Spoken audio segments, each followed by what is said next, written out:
Saya sering sampaikan ini, kalau Anda bisa mengendalikan ini luar biasa loh. Hunger, lapar is the first element of self-discipline. Lapar itu adalah elemen pertama dalam kedisiplinan diri kita. If you can control hunger, you can control everything else.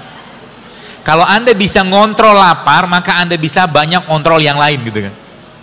Kata kunci itu, sehingga apa? Baik, kalau sering saya sampaikan, kapan waktu makan terbaik? Waktu makan terbaik, kalau kita nanti bahas bagaimana sains menjelaskan itu dan bagaimana Nabi menjelaskan itu, maka waktu makan terbaik adalah saat matahari terbit dan sebelum matahari tenggelam. Itu waktu makan terbaik. Artinya di situ diberikan kelapangan oleh Allah Subhanahu wa taala untuk kita makan, ya. Wa kulu washrobu wala tusribu, tapi jangan berlebihan kata Allah. Itu konsep awalnya, ya. Jadi kan kita judulnya kan juru sehat setelah Ramadan, setelah Syawal kan gitu kan.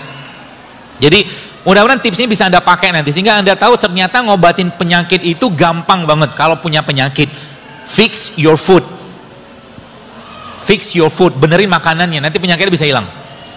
Ya. Nah, tinggal nanti kita pelajari apa saja yang kita bisa pakai untuk memperbaiki tubuh kita. Baik, jadi makan yang paling baik adalah makan waktu matahari terbit dan sebelum matahari tenggelam. Itu sebabnya Nabi SAW habis Isya ngapain? Nggak makan lagi. Jadi kalau Anda mulai sekarang pengen sehat, malam jangan makan. Baru saja ngomong begini gitu kan, tiba-tiba suami, istri, anak bawa martabak, bawa nasi goreng gitu, baru saja. Apa yang Anda katakan? A'udzubillahi minasyaitonirrajim. Gitu.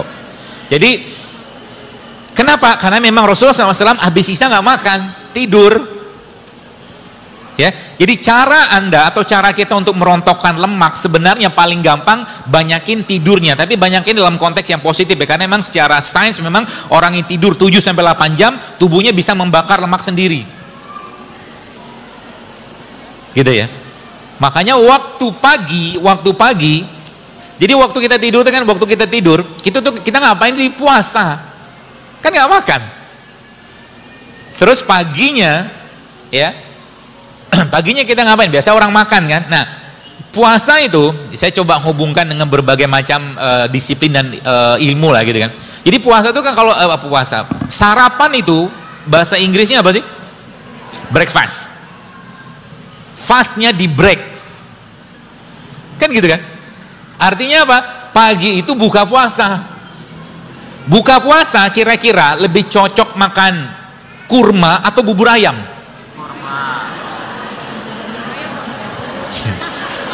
Pengennya kurma dok, tapi kenyataannya bubur ayam. Kalau khilaf sekali sih oke, tapi khilaf berulang-ulang doyan namanya pak. Khilafnya istiqomah dok. Jadi dari sini kita paham, dan itu nanti mulai masuk, kita mulai paham nanti bagaimana cara ngatur makan. Ya, karena emang kata kuncinya atur makanannya. Ya, dari apa yang Nabi sampaikan dan bagaimana sains menjelaskan tentang itu gitu kan. Jadi secara umum Nabi itu contohnya. Jadi Nabi itu apa? Rasulullah SAW Al-Quran berjalan. Apa yang beliau kerjakan itu Al-Quran semua base-nya. Dan wahyu dari Allah Subhanahu Wa Taala kan gitu. Sehingga nanti kita mencontoh Nabi itu ya apa yang beliau kerjakan dan ada pada Al-Quran, itulah bagian dari yang mungkin bahasa keren sekarang Tibun Nabawi gitu kan. Tapi bahasa lain saya kan jurusnya Rasulullah. Ya sekarang lagi heboh-heboh banget tuh.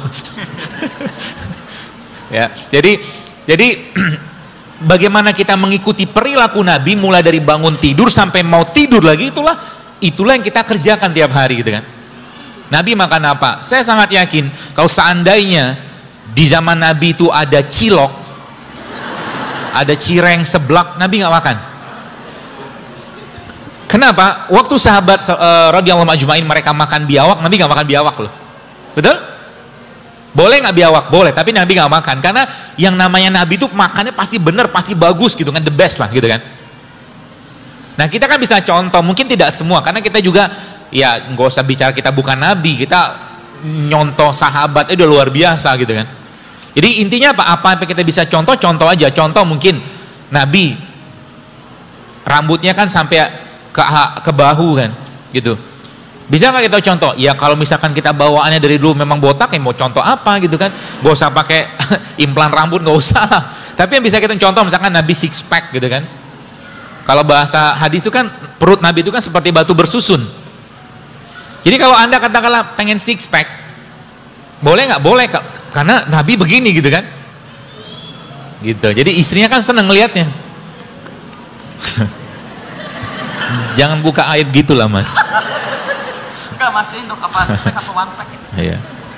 Gitu ya. Jadi perempuan juga sama lah begitu. Jadi cobalah kalau ada saya dengar satu ceramah gitu kan. Ada suami itu tanya, jadi kalau perempuan tuh bermake up, pasti suaminya tanya mau kemana gitu kan.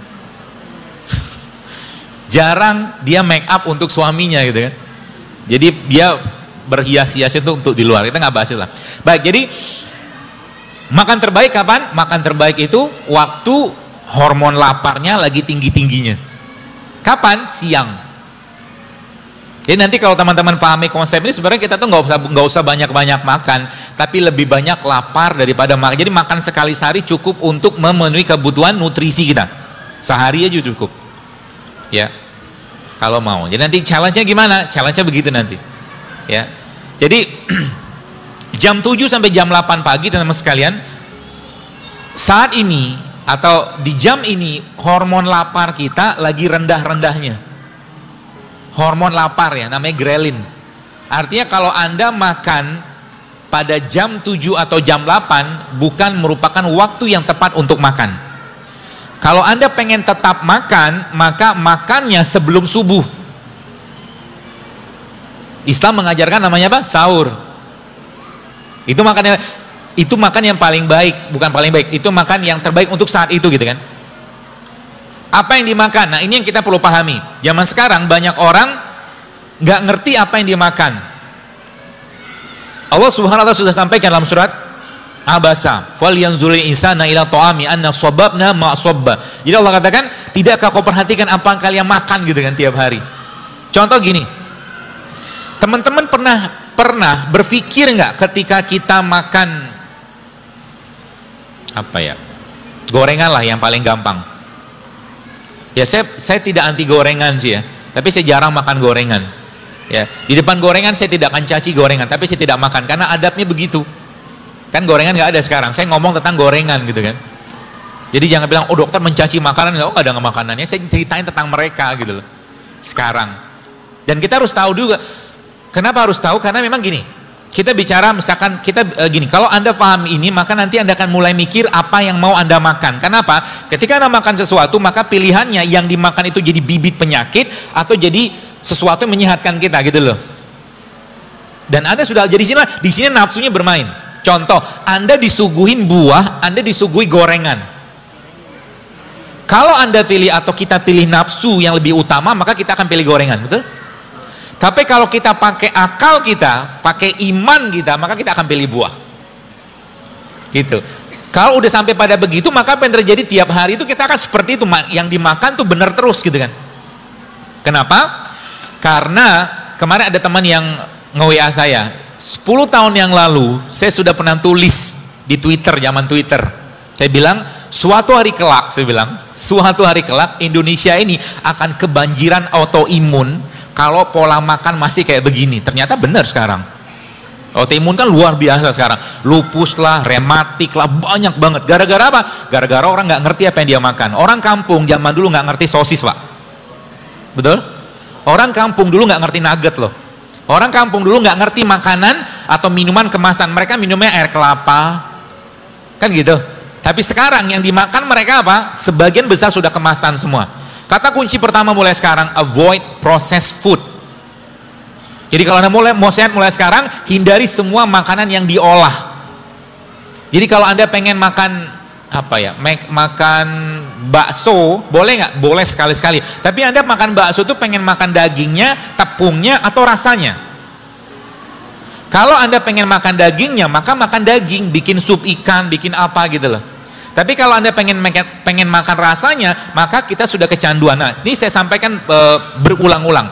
Bagi Anda yang ada kalimat ini keluar dari lisan Anda mengatakan, kalau saya tidak minum kopi pagi-pagi saya pusing, maka Anda sakau seperti orang narkoba.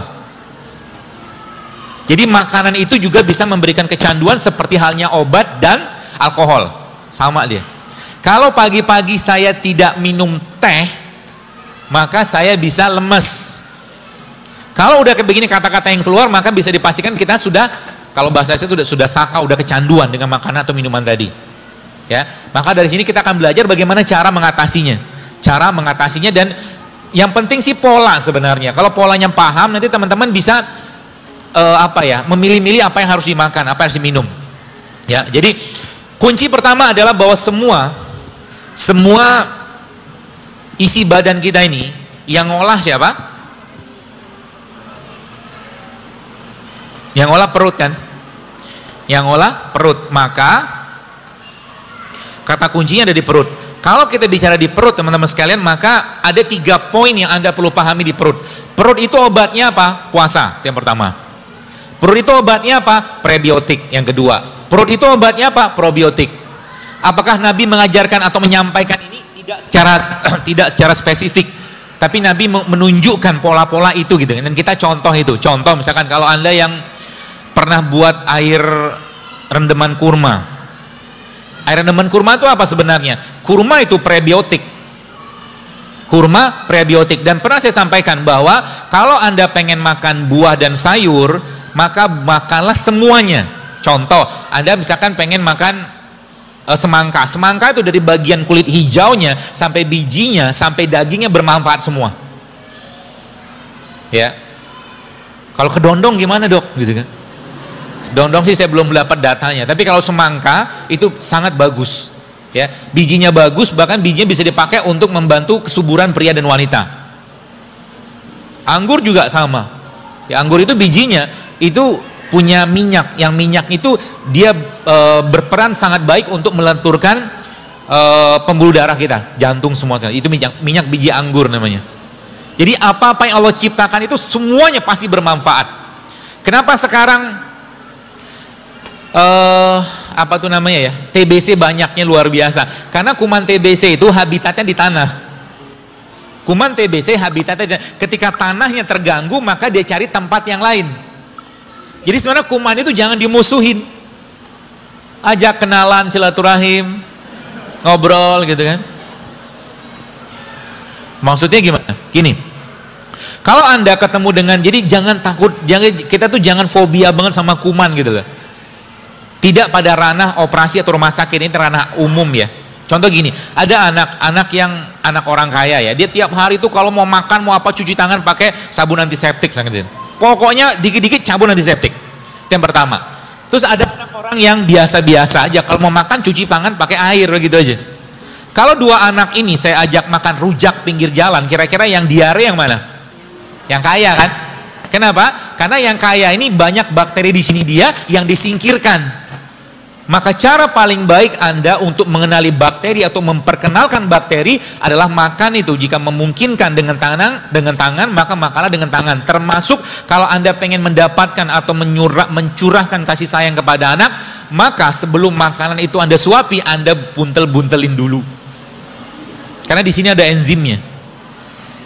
Islam mengajarkan dengan sebuah konsep yang luar biasa. Maka ketika bayi lahir, apa yang dikerjakan? Rasul mengajarkan bayi itu dikenalkan enzim bapaknya. Karena kan 9 bulan dia udah kenalan sama enzim ibunya kan.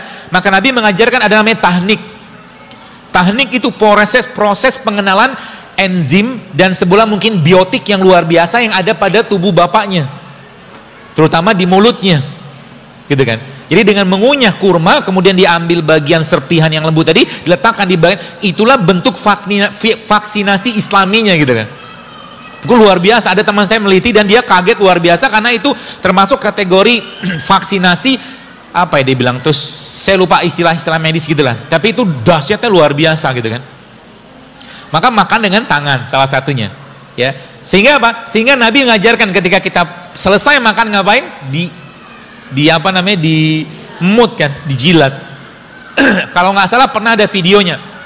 Saya pernah share waktu itu kalau nggak salah hashtagnya enzim JSR. Jadi ada satu video yang ketika tangan kita ini dilihat secara mikroskopik ternyata banyak banget biotiknya di sini. Yang kalau dia dicuci dia bisa hilang, dia bisa pergi. Ya, maka jangan berikan atau jangan sering musuhin mereka dengan memberikan bahan kimia. Ibu-ibu mungkin kalau mungkin saya boleh tanya sedikit, Anda pernah ngitung nggak dari mulai Anda bangun tidur, atau mungkin Anda bersiap yang maaf bekerja, ada berapa bahan kimia yang masuk ke badan Anda? Banyak banget. Dan Anda tidak tahu bahwa salah satu bahan kimia tadi itu jenisnya pestisida misalkan. Contohnya apa? Triklosan. Triklosan itu pestisida. Ada di mana? Sabun. Gitu loh. Nyerap nggak masuk badan? Nyerap masuk badan. Ya, seterusnya lah kayak begitu. Jadi tadi pagi saya nulis di Telegram, saya katakan itu saya dapat dari akun Food Meter, tuh dokter-dokter juga, dia average woman itu, wanita pagi-pagi itu satu hari dari seharian gitu kan, ada 160 jenis bahan kimia yang masuk ke badannya. Dan masuk dari mana? Masuk dari kulit. Sampo, odol, apalagi namanya, sabun gitu kan, banyak banget. Ya, jadi banyak. Jadi kita harus ngerti juga gitu kan. Dan kita nggak bisa ngontrol mereka, tapi kita bisa mengontrol yang masuk dalam badan kita. Baik, jadi kalau kita bicara tentang perut tadi, kata kuncinya apa? Kata kuncinya ada pada perut. Maka kalau bicara perut, teman-teman sekalian, yang perlu Anda yang perlu Anda pikirkan adalah bagaimana Anda menyenangkan isi perutnya. Cara menyenangkan perut kita sebenarnya tidak lain tidak bukan dengan cara apa? Dengan cara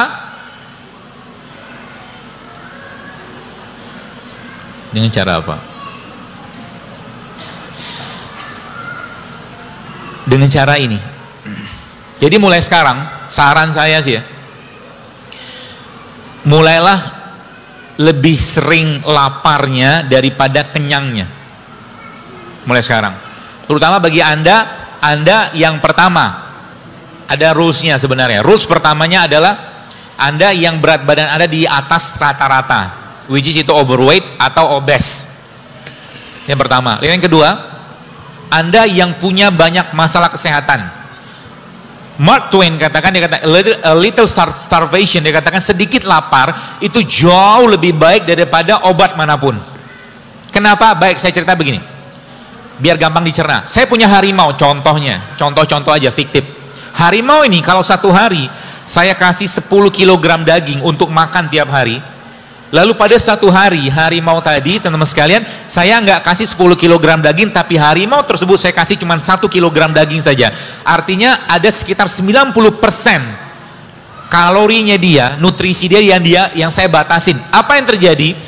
Yang terjadi adalah harimau saya tadi saya bawa ke kerumunan orang. Apa yang akan berlaku? Yang akan berlaku adalah harimau tadi pasti akan makan orang, kan gitu. Tubuh kita juga sama.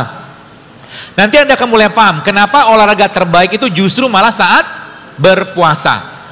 Saat perut Anda lapar, maka olahragalah. Kenapa? Karena tubuh kita, bahasa saya itu berubah menjadi singa lapar. Singa lapar, kalau singa lapar maka apa yang terjadi? Dia akan menguras atau dia akan mengambil bagian-bagian energi yang nggak kepake atau lebih gampang dipakai. Bagaimana polanya begini? Polanya begini. Ketika kita bicara tentang apa yang masuk dalam tubuh kita, teman sekalian, maka kalau Anda makan nasi itu isinya apa sih? Karbohidrat. Karbohidrat, glukosa. Kalau nggak kepake, maka dia akan dimasukkan atau diubah menjadi namanya glikogen. Oke, diubah menjadi glikogen. Kalau glikogen yang nggak kepake, maka dia akan diubah menjadi lemak. Jadi kalau Anda makan, ada orang tanya, dokter, saya kan nggak makan lemak, bener, tapi Anda makan nasi kan? Karena nasi yang dimakan berubah jadi lemak. Jelas ya? Nah, si lemaknya ini disimpan di mana? Disimpan di liver. Maka kita mengenal ada nama istilah fatty liver. Oke? Nah, ini yang si glikogennya ini disimpan di jaringan. Kalau Anda, saya mengistilahkan ini sebagai freezer sama kulkas. Jadi kalau nanti teman-teman tahu konsep ini sebenarnya banyak penyakit-penyakit seperti PCO, endometriosis, kolesterol bisa hilang dengan ini, coba. Asal mau aja. Mau apa? Mau mengikuti polanya. Ya. Nah, jadi kalau kita bicara tentang kulkas atau freezer atau chiller, kalau ibu-ibu atau bapak-bapak nyimpan makanan, lebih gampang di defrost. Defrost itu dihilangkan bekunya tadi, produk makanan yang ada di freezer atau yang di kulkas? Kan yang di freezer lebih susah, lebih susah yang di freezer.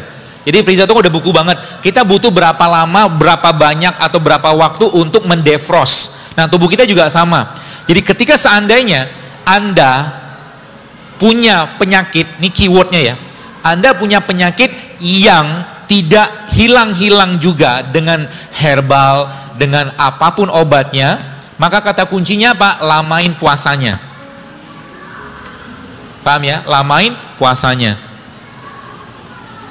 Dan puasa adalah bentuk yang luar biasa, ya, dari sebuah bentuk. Makanya sebenarnya kalau ada kata-kata dalam surat Al-Baqarah yang kita sering baca di Ramadan, wa in tasumu khairul lakum in kuntum ta'lamun, kata Allah, dan puasa itu jauh lebih baik bagimu jika engkau mengetahuinya. Maka kata kuncinya apa? Kata kuncinya, misalkan nih kita puasa.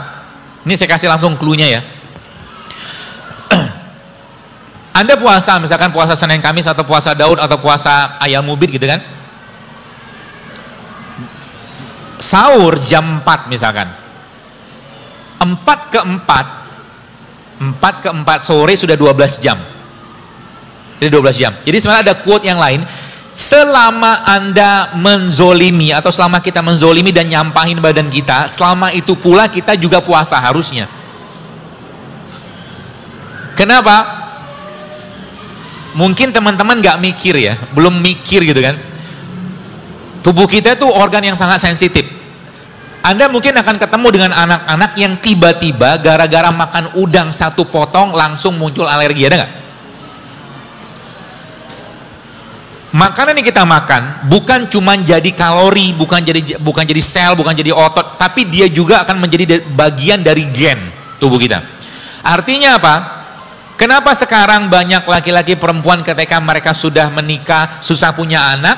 Karena sebelum menikahnya dia ngapain? Nyampah kalau bahasa saya. Jadi kalau tiap hari si ikhwan atau akhwat ini tiap hari makannya nggak sehat, maka dia sedang mempersiapkan gen atau generasi yang gennya cacat. Buktinya apa? Ya kita lihat sekarang begitu banyak dan begitu luar biasanya penyakit-penyakit yang dulu nggak ada. Kemarin saya ketemu dengan, pas lagi ke mall, ada keperluan sama istri sama anak-anak, terus ketemu dengan bapak-bapak, ternyata dia ngikut saya di Instagram, dia cerita panjang lebar. Jadi dia itu waktu menikahnya, sebelum menikah dia sudah hidup sehat gitu kan. Kemudian hamil istrinya, sempat keguguran gitu kan, habis itu nyampah. Setelah nyampah itu 3 tahun susah banget punya anak. Itu saya bilang kuncinya di situ, saya bilang. Jadi nyampahnya Anda itu membuat semua metabolisme atau semua organ tubuh kita itu bekerjanya akhirnya tidak optimal lagi. Nah ini yang bahasa saya itu spare part. Spare part. Ya tanda kutip gitu kan. Jadi kalau kita bicara tentang tubuh kita ini diberikan Allah spare part untuk mengolah atau mendetoks tubuhnya sendiri. Ya.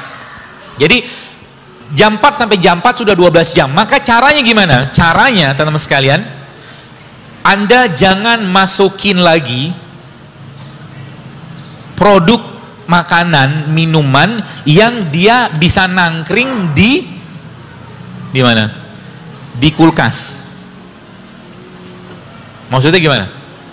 Jadi gini, mana kotak saya tadi?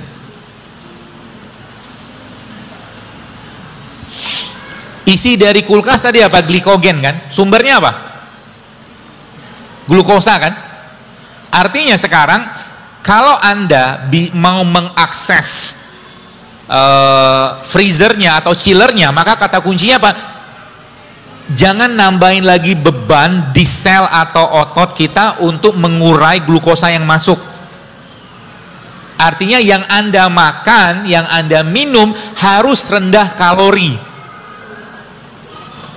Paham atau enggak? Paham ya? Contohnya rendah kalori apa? Baik.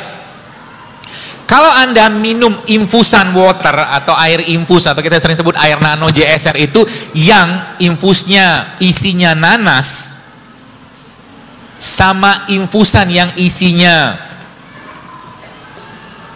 nah ini banyak nih peralatan perangnya, infusan yang isinya nanas dan infusan yang isinya kayu manis itu beda cerita kalorinya.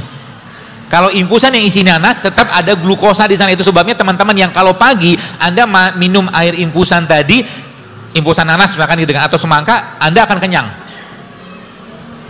Anda akan kenyang.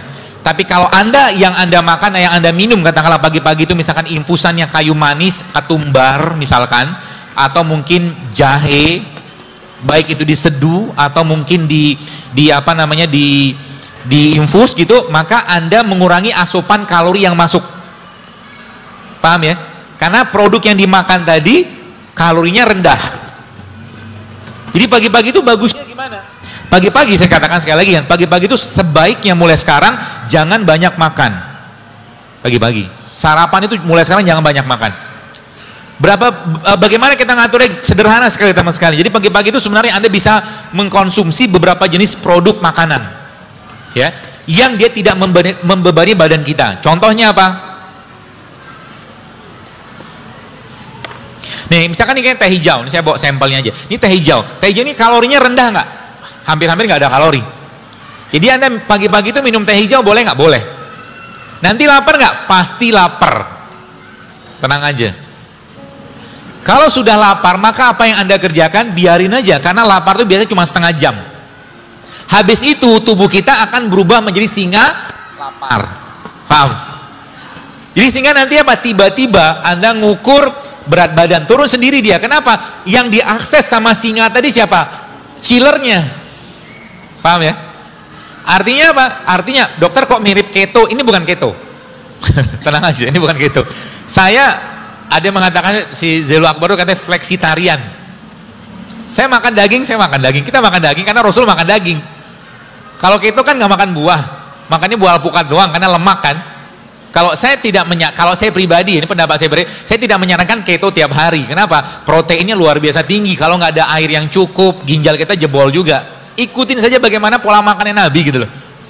Bagaimana Al-Quran mengajarkan gitu kan. Jadi pola makan kita apa? Pola makan Al-Quran gitu kan. Ada buah, ada sayur, ada kacang, ada biji gitu loh.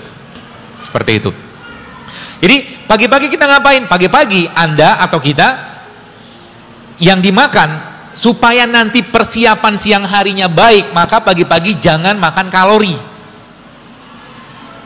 Kalau Anda tetap pengen makan kalori pagi-pagi, maka cukup 1-2 potong buah, tapi tidak di jus, tapi Anda makan kunyah. Caranya begitu pagi-pagi. Atau kalau enggak, teman-teman makan biji-bijian kayak begini. Ini kacang, bubur kacang hijau dok, boleh.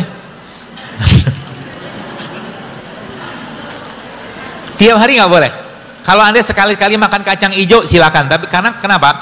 Yang saya dapatkan informasi dari salah satu guru saya, dia katakan kacang hijau itu termasuk estrogenik juga. Estrogenik sama kayak kedelai. Laki-laki, saran saya Anda di sini jangan sering-sering minum susu kedelai. Yang laki-laki ya. Kenapa? Karena hormon testosteron Anda akan didominasi oleh estrogen. Itu. Sehingga nanti apa yang terjadi? Yang terjadi adalah laki-lakinya lack of leadership. Dia akan kekurangan kepemimpinan gitu kan. Lebay. Mood swing. Ibu-ibu sering nggak dapatin laki-laki yang sekarang baperan? Banyak tuh. Baperan gitu kan, kayaknya nggak ada semangat juang gitu kan. Dibangunin, jadi kan Allah katakan rijalu qawwamuna 'alan nisa kan gitu kan. Laki-laki itu pemimpin gitu kan. Pemimpin itu gagah gitu kan, nggak lebay. Iya enggak gitu kan. Pemimpin itu begitu gitu kan. Jadi ini bisa dipengaruhi dari makanan. Jadi kalau tiap hari sang laki-laki tadi makan gorengan, lebay dia. Kok bisa? Bisa. Secara yang saya pahami gitu kan. Karena tepung ada gulanya, kemudian ada apa lagi tuh ya? Ada minyaknya, bisa mempengaruhi serotonin yang ada pada usus kita. Kenapa? Moodnya kita dibikin di usus. Moodnya kita dibikin. Maka ada satu istilah namanya good food is good mood. Kalau Anda pengen dapat hari yang bahagia pagi-pagi, maka pagi-pagi jangan makan produk olahan atau produk yang miskin nutrisi. Artinya apa? Kalau Anda pagi-pagi pengen dapat mood yang baik, maka Anda makan yang masih alami. Entah Anda makan buah atau makan kacang kayak begini, atau lebih baik Anda minum kopi tanpa gula. Jauh lebih baik. Kenapa? Moodnya dibikin di perut. Gitu ya. Itu yang pertama. Jadi pagi-pagi Anda mulai paham. Jadi kalau pagi-pagi berarti saya lebih baik gimana? Makanya saya kalau ketika saya sudah ngerti konsep ini, pagi-pagi biasa saya nggak mau banyak makan. Kapan saya akan makan? Siang biasanya saya akan makan. Tapi kata kuncinya Pak, satu hari kebutuhan kalori kita teman sekalian, satu hari kebutuhan kalori kita dewasa ya, kurang lebih sekitar 2.000-2.200 kilokalori. Nah, itu Anda jangan sampai makan kenyang. Adakah rulesnya dari Nabi SAW? Ada. Nabi katakan apa? Sepertiga makan, sepertiga minum, sepertiga udara, kan gitu. Jadi makan mulai sekarang bukan untuk kenyang. Karena banyak orang gara-gara kenyang ibadahnya nurun. Makan itu untuk apa? Untuk memenuhi kebutuhan nutrisi. Ya. Jadi kita makan untuk memenuhi kebutuhan nutrisi, bukan untuk kalori saja. Jadi kata-kata ini mudah-mudahan bisa Anda cerna baik-baik. Ketika tubuh kita lapar atau kita lapar, maka tubuh kita butuh nutrisi bukan kalori. Ya, paham ini baik-baik. Kenapa sekarang banyak kasus stunting? Stunting itu apa? Anak-anak defisiensi gizi. Mulai paham kenapa? Coba lihat, yang dimakan apa sih mereka? Saya kadang-kadang lihat di kampung, saya tinggal di Bekasi gitu kan, saya lihat anak-anak tuh paginya sarapan sudah snack loh. Isinya apa? Penyedap. Sekarang Anda pergilah ke toko supermarket beli roti, lihat roti itu isinya apa sih? Yang kemasan ya, isinya gula, tepung, mentega, sama apa lagi?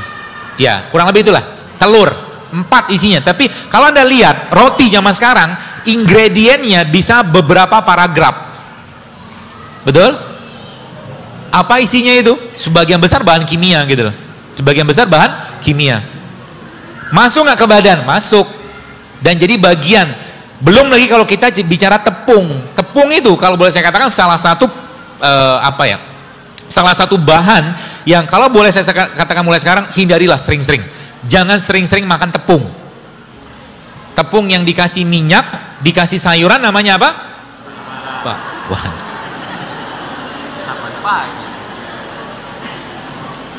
Dari situ nanti teman-teman mulai paham.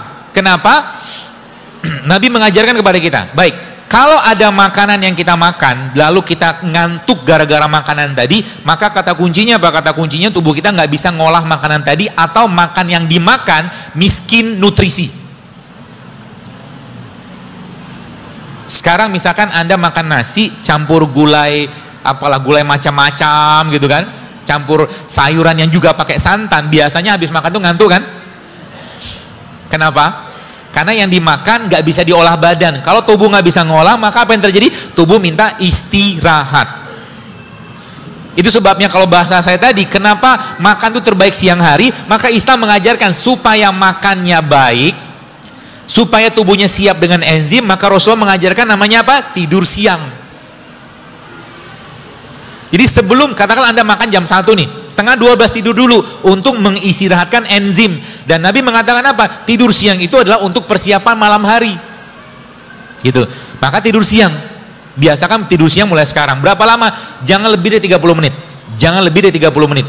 Dr. Hiromisinya salah satu dokter pencernaan di Amerika, dia katakan tidur siang itu perannya salah satunya adalah untuk menguatkan fungsi jantung, kata beliau begitu. Ya. Jadi mulai sekarang bagaimana pola-pola itu Anda kerjakan. Lalu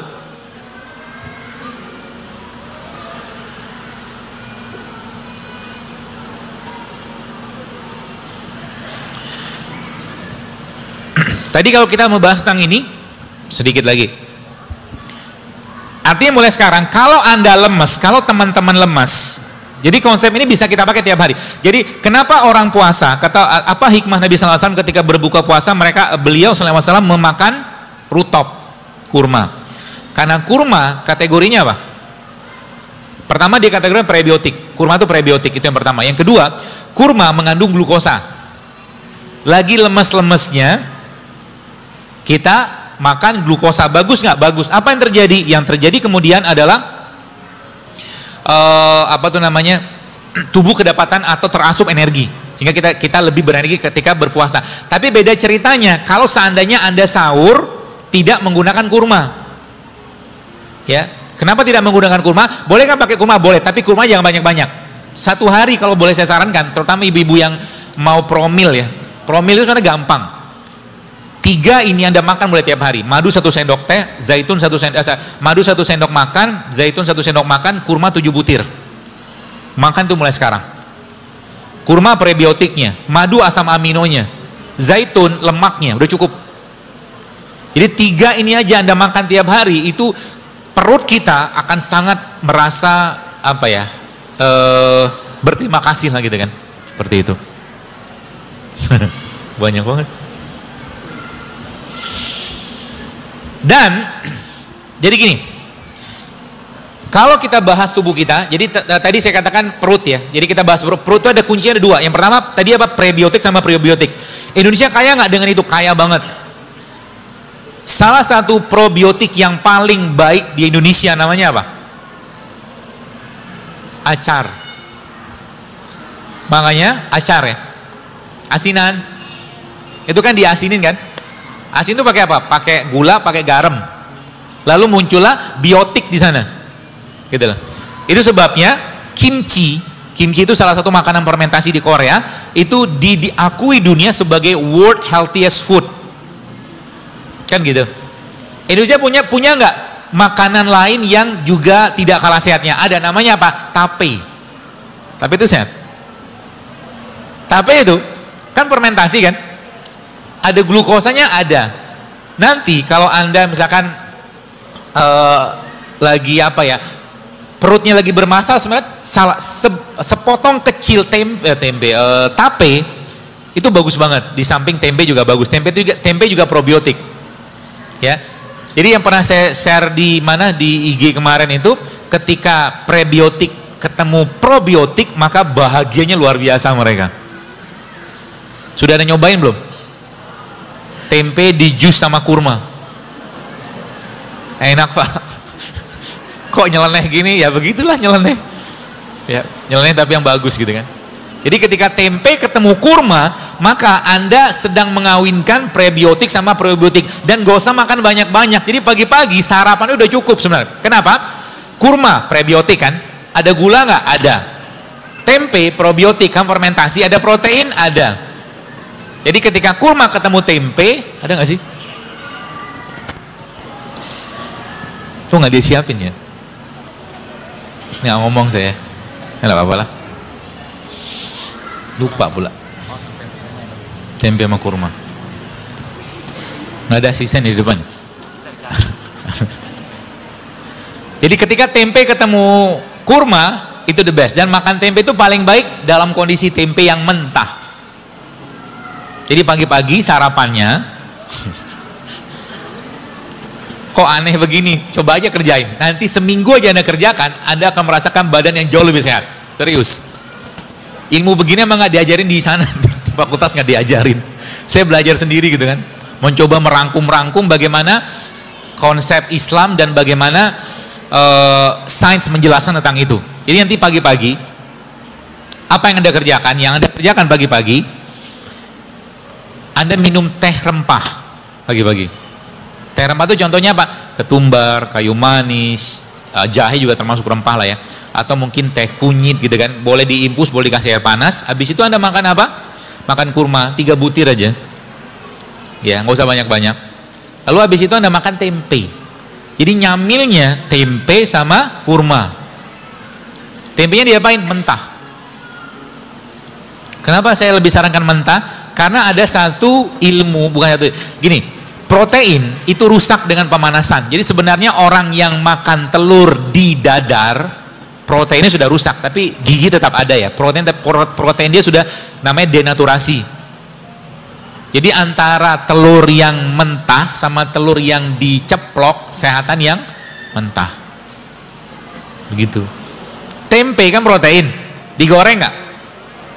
Rusak nggak? Rusak. Makanya makan tempe itu lebih baik. Berarti kalau kita makan tempe digoreng nggak ada gizi sama sekali, tetap ada, cuman sebagian besar proteinnya udah rusak, denaturasi namanya. Kakak dipanasin. Jadi makan tempe itu bagusnya gimana? Ya mentah, gitu kan? Seperti itu. Lalu yang kedua apa? Kalau Anda punya kacang-kacangan di rumah, maka mulai sekarang biasakan untuk makan kacang-kacangan. Kurmanya, ada kurma nggak, Wi? Wi, nggak ada kurma ya? Saya lupa bawa lagi tadi. Tapi nggak apa-apa deh. Ada beberapa jenis kacang-kacangan, jadi teman-teman catat ya. Ada beberapa jenis kacang-kacangan, dan kalau Anda tahu kacang-kacang ini, teman-teman sekalian, Anda akan pasti akan apa ya? Jatuh cinta banget. Pertama, almond ya. Almond ini salah satu kacang yang terbaik. Dan mulai sekarang jangan bilang lagi almond itu mahal.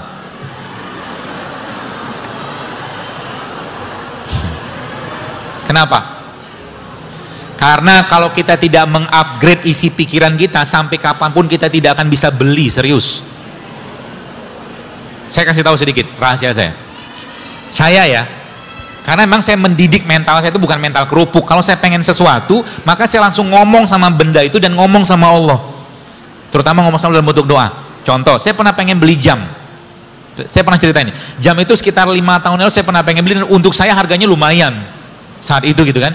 Saya lihat jam itu harganya berapa juta gitu kan, tapi saya pengen gitu kan. Saya bilang sama Allah, ya Allah tolong murahkan jam ini untuk saya. Begitu. Terus apa yang terjadi? Yang terjadi adalah tidak ada setahun jam itu bisa saya beli. Begitu terus. Jadi kalau kita gini, orang yang berdoa dan yakin pada Allah, ya memang dia dalam imannya, dalam hatinya, dalam dirinya memang meyakini bahwa Allah memang maha memberi gitu kan. Makanya Nabi katakan apa? Kalau udah bicara doa, doa itu jangan tanggung-tanggung gitu kan. Saya tanya dan jujur aja jawab. Pernahkah Anda berdoa, ya Allah berikan aku rezeki sebagaimana rezeki yang kau berikan pada Utsman bin Affan dan Abdurrahman bin Auf atau Tolha atau Zubair, sehingga saya bisa bersodakoh seperti sodakohnya mereka? Pernah doa kayak begitu? Akhirnya kan di rumah kayak begini aja kan? Doa aja takut gitu kan. Apalagi ada satu, ini joke saya aja gitu kan, diajakin kaya misalkan gitu kan, diajakin kaya gitu kan, luar biasa takut. Maaf dok, gak bisa. Nenek saya miskin, kakek saya miskin, ini contoh aja ya. Orang tua saya miskin, kalau saya kaya ini merusak tataran kemiskinan keluarga saya gitu. Contoh aja, joke aja. Ya, kenapa bisa begitu? Makanya kalau bicara doa jangan tanggung-tanggung gitu loh. Apa mahalnya kacang almond bagi Allah gitu kan?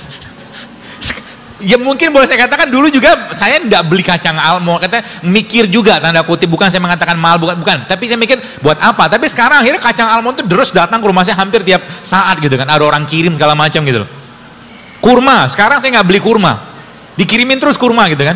Gara-gara apa? Mungkin saya pikir gara-gara saya mempromosikan produknya Allah gitu kan. Nggak habis-habis loh, kurma, rutop segala macam dikirimin terus gitu kan. Saya bilang, bahkan saya ada beberapa toko itu saya bilang tolong jangan kirim lagi ke saya bilang saya mau bayar, karena saya bukan mental gratisan. Saya bilang saya nggak mau, kalau mau kasih diskon silakan, tapi jangan kirim terus. Saya bilang saya nggak enak, saya nggak mau hutang budi sama Anda. Saya bilang ada toko tuh saya bilang dia minta alamat, saya nggak mau, jangan kirim, dan jangan minta endorse sama saya, karena saya nggak bakal bawa endorse. Saya bilang gitu loh. Jadi almond murah nggak? Murahnya jangan nangis gitu. Santai aja lah. Murah gitu kan. Murah. Mau berapa kilo gitu kan. Tuh. Apa fungsi almond? Baik. Almond itu teman sekalian, dia mengandung, kalau Anda rutin makan almond berapa banyak? 7 butir aja atau 7 almond di tiap hari, maka resiko jantung kita akan menurun. Penyakit jantung. Kenapa? Karena dalam almond ini dia tinggi banget magnesium. Adakah penelitiannya? Ada. Ada satu buku saya baca judulnya How Not to Die. Buku itu dikarang seorang dokter di Amerika. Dia ceritakan tentang ternyata banyak makanan-makanan kalau kita rutin makan, itu ternyata bukan hanya kolesterol gitu kan, banyak lagi yang lain bisa hilang dengan itu. Jadi almond. Dan dia tinggi banget antioksidannya. Ibu-ibu, terusnya ibu-ibu ya, Anda tidak perlu banyak make-upan. Kalau Anda mengasup mineral, vitamin E cukup, maka apa yang tadi, muka Anda akan glowing sendiri. Serius, saya sudah banyak banget dapat DM yang terbaca tapi tidak saya reply, dia cerita gitu kan, ibu-ibu segala macam, dok ini banyak teman-teman saya yang bilang katanya kok muka saya sekarang lagi kinclong banget sekarang. Saya bilang, ya iyalah, saya bilang kenapa? Kalau belum waktunya tua dia akan balik. sel kita itu. Makanya jangan racuni badan kita dengan bahan-bahan kimia mulai sekarang. Ya, sabun, odol. Saya di rumah pakai odol nggak? Pakai. Odol tuh banyak bahan kimianya nggak? Banyak. Maka saya pakai odol. Kalau nggak ketemu odol yang non fluoride, saya akan pakai odol biasa. Berapa dosisnya atau berapa banyak? Saya akan pakai odol beras dibagi 3, tuh ukuran odol saya. Sudah pernah lihat isi odol apa? Sudah pernah lihat gini? Bukan nakut-nakut, ini faktanya begitu gitu kan, ya mau diapain lagi? Di Amerika odol itu ada peringatan. Peringatannya apa? Jika tertelan anak-anak, maka segera hubungi pusat penanganan keracunan setempat, CDC namanya. Itu di Amerika. Sekarang beberapa odol pun sudah ada peringatan itu. Karena emang bahan di situ emang nggak cocok kalau tertelan.